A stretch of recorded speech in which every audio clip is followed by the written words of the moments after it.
ಓಂ ಕಾಲಭೈರವಾಯ ನಮಃ. ನಿತ್ಯಭಕ್ತಿ ಕಾರ್ಯಕ್ರಮಕ್ಕೆ ಸುಸ್ವಾಗತವನ್ನು ಕೋರುತ್ತಾ, ಪ್ರಾಣಿಗಳ ಅಥವಾ ನಮಗೆ ಶಕುನ ಶಾಸ್ತ್ರಗಳಲ್ಲಿ ಪ್ರಾಣಿಗಳ ಶಕುನ, ಏಕೆಂತ ಹೇಳಿದ್ರೆ ಹಿಂದಿನ ಕಾಲದಿಂದಲೂ ಗಮನಿಸ್ತಾ ಇದ್ದೀವಿ.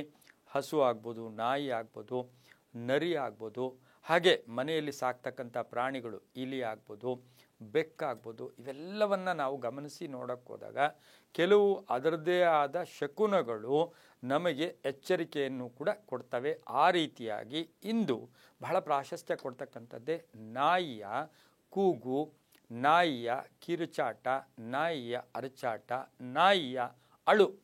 ಯಾಕೆ ಅಂತ ಹೇಳಿದ್ರೆ ಇದಕ್ಕೊಂದು ಉದಾಹರಣೆಯನ್ನು ನಾವು ಕೊಡಲೇಬೇಕು. ಹಿಂದೆ ಏನಾಗ್ತಾ ಇತ್ತು ಅಂತ ಹೇಳಿದ್ರೆ, ಹಸು ಮನೆಯಲ್ಲಿ ಕಟ್ಟಾಕಿರ್ತಕ್ಕಂಥ ಹಸು ಅದೇನಾಗ್ತಾ ಇತ್ತು, ಮಾತಾಡ್ತಾ ಇತ್ತು. ಹಸುಗಳು ಮಾತಾಡ್ತಾ ಇದ್ವು ಹಿಂದಿನ ಒಂದು ಕಾಲದಲ್ಲಿ. ನಮಗೇನಾದರೂ ಹಸುಗಳಿಗೆ ಅವುಗಳಿಗೆ ವಿಚಿತ್ರವಾಗಿ ಏನಾದರೂ ಕಂಟಕ ಬರ್ತಾ ಇದೆ, ಮನೆಯ ಯಜಮಾನನಿಗೆ ಪ್ರಾಣ ಕಂಟಕ ಬರ್ತಾ ಇದೆ, ಅಥವಾ ಯಮನ ಭಟ್ರು ಬರ್ತಾ ಇದ್ದಾರೆ ಅಂದರೆ ಹಸು ಗೊತ್ತಾಗ್ತಾ ಇತ್ತಂತೆ. ಆ ತಕ್ಷಣ ಏನು ಮಾಡ್ತಾನೆ, ಆ ಹಸುಗೆ ಯಮ ಶಾಪ ಇಡ್ತಾನಂತೆ, ನೀನು ಮಾತಾಡಬಾರ್ದು ಅಂತ. ಆ ರೀತಿ ಇರೋದ್ರಿಂದ ಇವತ್ತು ಹಸು ಕೇವಲ ಸಿಗ್ನಲ್ ಕೊಡುತ್ತೆ.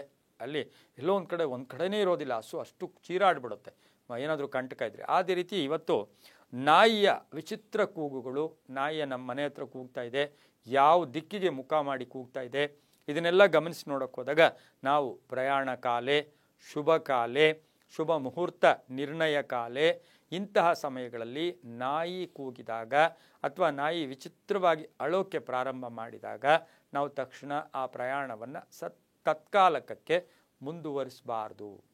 ಮುಂದುವರಿಸಬಾರ್ದು. ಜೊತೆಗೇನು ಅಂತ ಹೇಳಿದ್ರೆ, ನಮಗೆ ಮನುಷ್ಯರಿಗೆ ನಮಗೆ ಕಾಣಿಸದೇ ಇರತಕ್ಕಂಥದ್ದು, ನಮಗೆ ಬಾಯಿ ಇದೆ, ಜ್ಞಾನ ಇದೆ, ಬುದ್ಧಿ ಇದೆ, ಎಲ್ಲ ಇದೆ.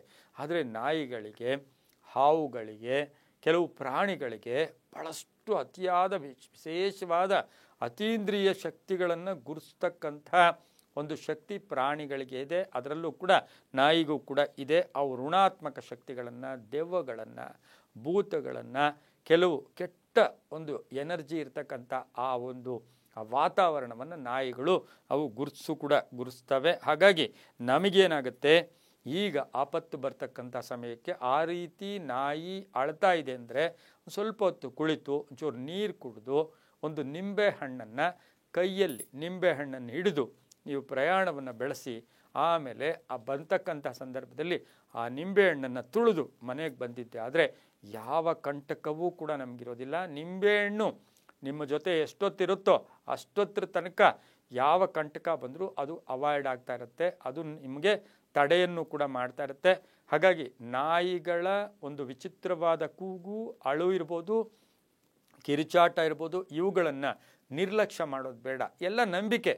ಆ ನಂಬಿಕೆಗಳನ್ನು, ಯಾಕೆಂದರೆ ಅನುಭವಸ್ಥರ ಒಂದು ಇವತ್ತು ಜೀವನವೇ ನಮ್ಮ ಒಂದು 100 ವರ್ಷದ ಜೀವನ ಕೂಡ ಆಗಿರುತ್ತೆ. ಹಾಗಾಗಿ ಈ ಒಂದು ನಂಬಿಕೆಗಳ ವಿಚಾರದಲ್ಲಿ ಈ ನಾಯಿ ಒಂದು ಕೂಗಿಗೆ ಸ್ವಲ್ಪ ಪ್ರಾಶಸ್ತ್ಯವನ್ನು ನಾವು ಕೊಟ್ಟಿದ್ದೆ ಆದರೆ ತುಂಬಾ ಒಳ್ಳೆಯದಾಗುತ್ತೆ. ಯಾವುದೋ ಒಂದು ಕಡೆ ದಿಕ್ಕಿಗೆ ಮುಖ ಮಾಡಿ ಕಿರ್ಚ್ತಾ ಇದೆ ಅಂದರೆ ಆ ದಿಕ್ಕಿನ ವತಿಯಿಂದ, ಆ ದಿಕ್ಕಿನ ಕಡೆಯಿಂದ ನಮಗೆ ಕೆಟ್ಟ ಎನರ್ಜಿ ಬರ್ತಾ ಇದೆ, ಆ ದಿಕ್ಕಲ್ಲಿ ಕಂಟಕ ಇದೆ, ಆ ದಿಕ್ಕಿಗೆ ಹೋಗಬೇಡ ಅಂತಕ್ಕಂಥ ಸೂಚನೆಯನ್ನು ಕೂಡ.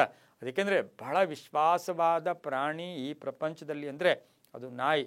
ಒಂದು ತುತ್ತು ಅನ್ನವನ್ನು ಕೊಟ್ಟರೆ 1 ಗಂಟೆ ನಮ್ಮನ್ನು ಕಾಯುತ್ತೆ, ಅಥವಾ ಯಾವಾಗಲಾದರೂ ಜ್ಞಾಪಕ ಕೂಡ ಮಾಡಿಕೊಳ್ಳುತ್ತೆ. ಹಾಗಾಗಿ ಈ ಒಂದು ಶಕುನ ಶಾಸ್ತ್ರಗಳಲ್ಲಿ ಈ ನಾಯಿಯ ಕರ್ಕಶವಾದ ಒಂದು ಸದ್ದಿಗೆ ಅದು ಜಾಗೃತಿಯನ್ನು ಕೂಡ ಮೂಡಿಸ್ತಕ್ಕಂಥದ್ದು ಆಗಿದೆ ಅಂತ ಹೇಳ್ತಾ, ಎಲ್ಲವೂ ನಂಬಿಕೆಯ ಆಧಾರದಲ್ಲಿ ಅಂತ ಹೇಳ್ತಾ, ಸರ್ವೇ ಜನ ಸುಖಿನೋ ಭವಂತು, ಸಮಸ್ತ ಸನ್ಮಂಗಳಾನಿ ಭವಂತು.